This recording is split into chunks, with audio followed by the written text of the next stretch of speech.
नमस्कार दोस्तों, मेरा नाम सचिन जोशी। मैं समर्पण नशा मुक्ति में एज ए काउंसलर काम करता हूं। आज एक बहुत महत्वपूर्ण विषय के ऊपर हम बात करेंगे। नशा मुक्ति केंद्र और हॉस्पिटल, इन दोनों में कौन सा बेहतर है नशे का इलाज करने के लिए।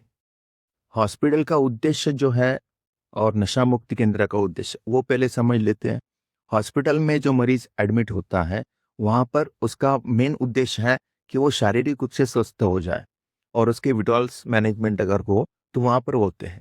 नशा मुक्ति केंद्र का उद्देश्य बिल्कुल उसी दिशा में जाता है कि पहले तो वो शारीरिक रूप से ठीक हो जाए, विड्रॉल मैनेजमेंट हो जाए, जो अस्पताल में भी हो सकती है और नशा मुक्ति केंद्र में होती है।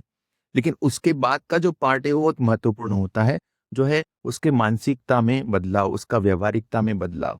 एक अच्छी समझ, एक अच्छी दिशा, एक अच्छा मोटिवेशन, एक अच्छी डायरेक्शन उसको मिले। उसके बाद उसके जीवन में जो वो आगे कर सकता है उसके लिए उसको होपफुल बनाना, योगा के माध्यम से, मेडिटेशन के माध्यम से, इनपुट सेशन के माध्यम से, पर्सनल काउंसलिंग के माध्यम से, एक्सेप्टेंस इस चीज का आने के लिए कि नशा अब मेरे लिए ठीक नहीं है, मुझे इसको खुद को ही त्यागना पड़ेगा। इस रूप में जो क्लासेस होती है, इसके पर पेशेंट का पूरा फोकस और काउंसलर्स का भी फोकस होता है। 24/7 पेशेंट के ऊपर ध्यान दिया जाता है।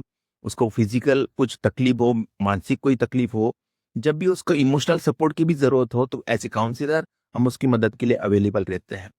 और इस दिशा में जब वो काम करता है धीरे धीरे, तो उसके अंदर एक आत्मविश्वास भी आता है कि हाँ भाई, मैं बिना नशे के, बिना किसी दवाई गोली के भी 24 घंटे आराम से ले सकता हूँ। 1 महीना, 2 महीना, 3 महीने, जितना भी समय वो यहाँ पर रहता है, योगा करता है, उसका शरीर अच्छा होता है, उसकी भूख अच्छी हो जाती है।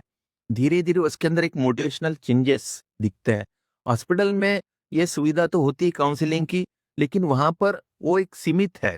वहां पर इतना समय नहीं है किसी डॉक्टर के पास में कि वो रोज एक मरीज के साथ में 1 घंटा, 1.5 घंटा बात कर सके एक ही विषय पे। नशा मुक्ति केंद्र में ये जो समस्या है नशे की, इसके ऊपर घर में जब बात होती है तो 1-2 दिन बात होती है, फिर 15-20 दिन बाद बात होती है। डॉक्टर से जब बात होगी उसकी, तो वहां पर भी उसको इतना समय वो बातचीत नहीं कर पाता, या इस विषय के ऊपर इतना समय उसको मिलता नहीं है सोचने के लिए। लेकिन अगर हम यही नशा मुक्ति केंद्र में अगर देखेंगे, तो इस समस्या के ऊपर लगातार 1 महीना, 2 महीना, 3 महीना, जब तक वो यहाँ पर रहता है, तब तक इस समस्या के बारे में विचार मंथन, आत्म मंथन होता है। और उसके अंदर नशा छोड़ने की एक जो प्रक्रिया है, शरीर तो ठीक हो सकता है हॉस्पिटल में, लेकिन जो उसकी सोच में जो परिवर्तन होना चाहिए, जो एक जरूरी पार्ट है, अगर सोच नहीं बदली नशे के प्रति जो सोच होती है, वो इंसान की ये होती है कि प्लेजर या टेंशन में वो रिलैक्स करने वाली चीज है। लेकिन अगर सच में अगर देखा जाए, तो जब नशा मुक्ति केंद्र में आता है, तब उसको ये चीज रियलाइज करवाई नहीं जाती है कि भाई, रियलाइज होती भी है और रियलाइज करवाई भी जाती है कि भाई, आप जिसको प्लेजर कह रहे हो वो तो पेन है।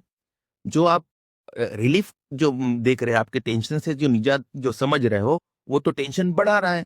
जिस टेंशन के लिए हम ले रहे हैं नशा, वो टेंशन तो डे बाय डे सॉल्व होने के बजाय उस टेंशन में क्या हो रहा है, इजाफा हो रहा है। नशा मुक्ति केंद्र जो है वो हॉस्पिटल का भी काम करता है, और साथ साथ धीरे धीरे उसके अंदर साइकोलॉजिकल या साइकेट्रिक उसको कुछ प्रॉब्लम हो, तो वह उस दिशा में भी नशा मुक्ति केंद्र जो है वो बहुत मदद करता है। तो तुलना अगर करेंगे नशे का इलाज करने के लिए, तो हॉस्पिटल से बेहतर है कि नशा मुक्ति केंद्र में उसको 1-2-3 महीने के लिए वहां पर रखा जाए। रेसिडेंशियल प्रोग्राम होता है, जहां पर उसकी शारीरिक और मानसिक दोनों रिकवरी होती है। और हॉस्पिटल में अगर देखेंगे ना, तो हॉस्पिटल में ज्यादातर जो रिकवरी होती है वो अपने उसके शरीर की फिजिकल क्रेविंग या फिजिकल कोई दिक्कत हो, पेट में जलन हो, तो वहां पर उसकी दवाई दी जाती है। उसको नींद नहीं आता तो स्लीपिंग टैबलेट देंगे। लेकिन हॉस्पिटल में वो जो इलाज है, मुझे ऐसा लगता है कि हॉस्पिटल में जो नशा मुक्ति के लिए जो इलाज चाहिए, वो थोड़ा अधूरा है। और ये जो कंप्लीट जो इलाज है, वो नशा मुक्ति केंद्र में ही संभव है। इस दिशा में अगर किसी को कोई भी जानकारी चाहिए या कोई भी मदद चाहिए, तो हमारे यहाँ पर संपर्क कर सकता है। हम हमेशा उसके लिए अवेलेबल है। Thank you very much. धन्यवाद।